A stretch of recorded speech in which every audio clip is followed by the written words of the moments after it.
آج کی آیت، بلکہ خدا نے دنیا کے بے وقوفوں کو چن لیا کہ حکیموں کو شرمندہ کرے، اور خدا نے دنیا کے کمزوروں کو چن لیا کہ زوراوروں کو شرمندہ کرے، تاکہ کوئی بشر خدا کے سامنے فخر نہ کرے۔ پہلا کرنتھیوں پہلا باب 27ویں اور 29ویں آیت۔ عزیزو، کسی بھی کھیل کے لیے کھلاڑی یا زندگی کے کسی بھی شعبے میں ورکرز کا انتخاب کرنا ہو تو اس کے لیے ایک طریقہ وضع کیا جاتا ہے تاکہ ہر کوئی اپنی قابلیت کے مطابق منتخب ہو، مگر اکثر اوقات سب کچھ اصولوں کے برعکس ہی ہوتا ہے، یعنی انصاف بیچارہ چیختا ہی رہ جاتا ہے، مگر سفارش معنی خیز مسکراہٹ کے ساتھ اپنا لوہا منوا لیتی ہے۔ حیرت ہے، اگرچہ ریوڑیاں بانٹنے والا اندھا ہوتا ہے، مگر وہ جس کو بھی دیتا ہے اتفاق سے وہ اس کا اپنا ہی ہوتا ہے۔ یوں حقدار محروم ہی رہ جاتا ہے، جو سراسر ناانصافی ہے۔ اصل میں یہ وہ برائیاں ہیں جو زندگی کے ہر شعبے میں اپنی اجارہ داری قائم کیے بیٹھی ہیں اور معاشرے میں انتشار کا باعث ہیں اور نظام تباہی کی وجہ بھی۔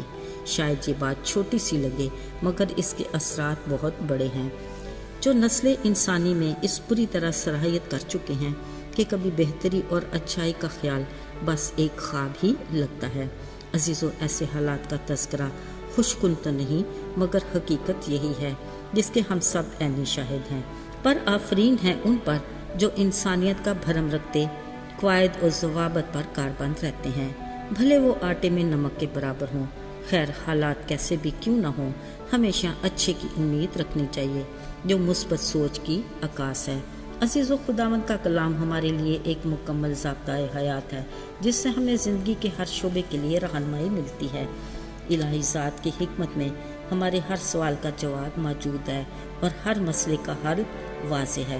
کسی بھی بات کے لیے اس کے انتخاب کا معیار بلا شبہ انسانی معیار سے منفرد اور لاجواب ہے، جو ہمارے لیے مثالی اور بہترین عملی نمونہ ہے۔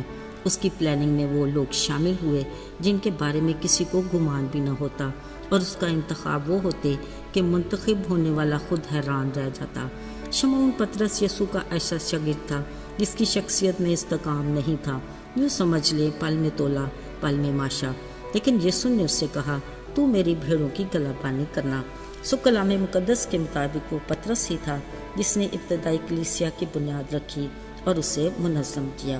عزیزو، سیموئیل نبی کی حیات میں کوئی بنی اسرائیل کا بادشاہ نہیں تھا، کیونکہ وہی خدا کی ہدایت پر قوم کی عدالت کرتا تھا، مگر جب وہ بوڑھا ہو گیا تو بنی اسرائیل نے اپنے لیے دوسری قوموں کی طرح ایک بادشاہ کا مطالبہ کیا جو ان کی عدالت کرے، ان کے آگے چلے اور ان کی طرف سے لڑائی بھی لڑے، اگرچہ اب تک خدا ہی ان کا بادشاہ تھا جو ان کے لیے سب کام کرتا تھا۔ سیموئیل نبی کو قوم کے بزرگوں کا یہ مطالبہ پسند نہ آیا، مگر خدا نے اس سے کہا، انہوں نے میری حقارت کی ہے نا، میں آگے کو ان کا بادشاہ نہ رہوں گا، سو تو ساؤل کو ان کے لیے بادشاہ مقرر کر۔ جب ساؤل کو اس بات کا پتہ چلا، اس نے کہا، میرا گھرانہ بنیامین کے قبیلے کے گھرانوں میں سب سے چھوٹا ہے، یہ کیسے ہو سکتا ہے؟ خیر، وہ جو کچھ بھی تھا خدا کا انتخاب تھا جس کو اسرائیلی قوم نے قبول کیا، اور وہ بنی اسرائیل قوم کا پہلا بادشاہ منتخب ہوا۔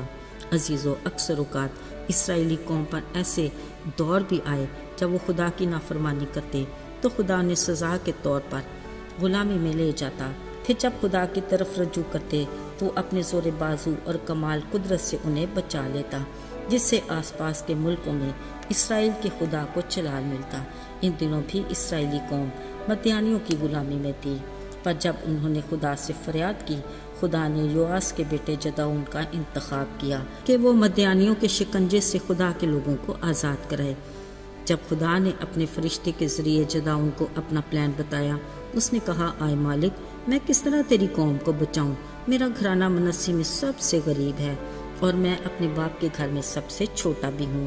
لیکن خدا نے کہا، زبردست سورما، میں تیرے ساتھ ہوں، تو اپنے اسی زور میں جا۔ کلام مقدس کے مطابق مدیانی اسرائیل قوم کے آگے ایسے مغلوب ہوئے، پھر کبھی سر اٹھانے کے لائق نہ ہوئے۔ عزیزو، 3 ماہ کا وہ چھوٹا سا بچہ موسیٰ جو ٹوکری میں پڑا دریا کی لہروں کے رحم و کرم پر تھا، خدا کے ٹھہرائے وقت پر اس کے بڑے پلان کے لیے منتخب ہوا۔ ان دنوں ایک بار پھر اسرائیلی قوم مصری بادشاہ فرعون کی غلامی میں تھے۔ پھر ایک دن مصریوں کے ظلم سے تنگ آ کر اپنے خدا کے حضور فریاد کرنے لگے۔ رحیم خدا نے اپنے لوگوں کو فرعون کی غلامی سے چھڑانے کا ارادہ کیا، جس کے لیے اس نے موسیٰ کا انتخاب کیا۔ جب موسیٰ کو اس بات کی آگاہی ملی، اس نے کہا، یہ کام میں کیسے کر سکتا ہوں؟ میں تو فصیح نہیں، میری زبان کند ہے اور میں رک رک کر بولتا ہوں۔ خدا نے اس سے کہا، انسان کا منہ کس نے بنایا؟ وہ میں ہی تو ہوں نا۔ میں تیری زبان کا ذمہ لوں گا اور تجھے سکھاؤں گا، اور بادشاہ کے حضور تجھے کیا کہنا ہے تجھے بتاؤں گا۔ عزیزو، بالآخر یہی موسیٰ خدا کے پلان کے مطابق کئی بار مصر کے بادشاہ فرعون کے دربار میں جاتا رہا، اور پھر خدا کے ٹھہرائے وقت پر اسرائیلی قوم کو خداوند کے زور بازو اور اس کی قدرت کے سبب چھڑا لایا، جس کا کردار آج تک تاریخ میں ناقابل فراموش ہے۔ عزیزو، خدا نے اپنے ہر انتخاب کو اپنے چناؤ کی بدولت منفرد بنایا۔ اس کو صلاح کاری کی ضرورت نہیں، اس کا اپنا ایک معیار ہے، اور ہر حال میں اس کا چنیدہ شخص کامیاب رہا، کیونکہ خدا خود اس کے ساتھ تھا۔ عزیزو، آج بھی جب خدا اپنے کسی بھی منصوبے کے لیے اپنے لوگوں کا انتخاب کرتا ہے تو اس کا منتخب شخص کبھی بھی ناکام نہیں۔ اگر ہم بھی اس کے چنیدہ لوگوں میں سے ہوں تو یقیناً ہم مبارک ہیں۔ فقط ہمیں ہر وقت اس کی بلاہٹ کی آواز سننے کے لیے تیار رہنا ہے، تاکہ ہم سیموئیل کی طرح کہہ سکیں، آئے خدا فرما، کیونکہ تیرا بندہ سنتا ہے۔ آئیے دعا کریں۔ اے خدا، ہم ہر روز تیرے رحم اور فضل کے منتظر ہیں۔ ہم اپنی ذات میں خاک اور راکھ ہیں، ہمیں ہر پل تیری ضرورت ہے۔